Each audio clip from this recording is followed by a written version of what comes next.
It's very exciting because I think, as I said to you previously, I'm in love with words. And one of the most interesting and inspiring aspects of being translated is to get to talk to someone who is attempting to make as accessible as possible, or true as possible, their version of what you've written. And so they're contextualizing strange. I'm considered, I use words in an odd way, apparently.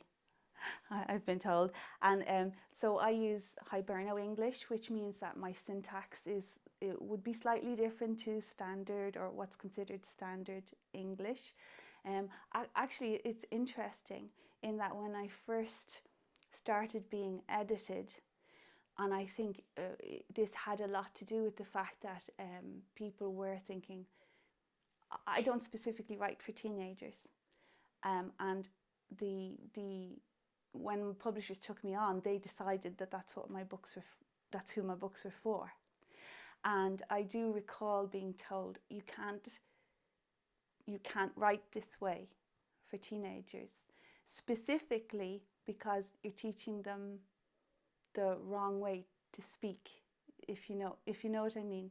And so that's a battle I kind of had to fight for my writing, which kind of goes back to being honest and true to yourself, which I won, thankfully, because editors are generally very intelligent and in love with words themselves. But it means that my work is considered tricky to translate because of the odd quirks of the syntax, and I'm kind of a little bit addicted to strange metaphor and simile. So I would put words together in an odd way simply to get a nice visual burst or an emotional impact.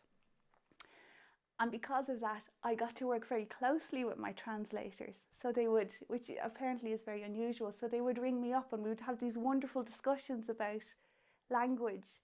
And I learned such interesting things, like, for example, my German translator would ask me, oh, you say that this person is a carpenter?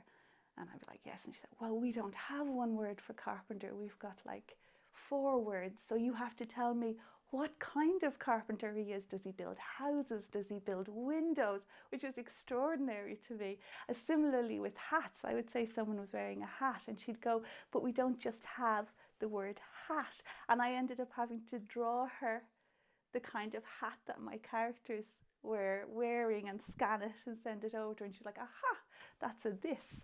So it's just been such a fascinating experience, and I really look forward to it happening more, because the more I play with words, the more my translator gets to play with it, and it's a real collaborative process.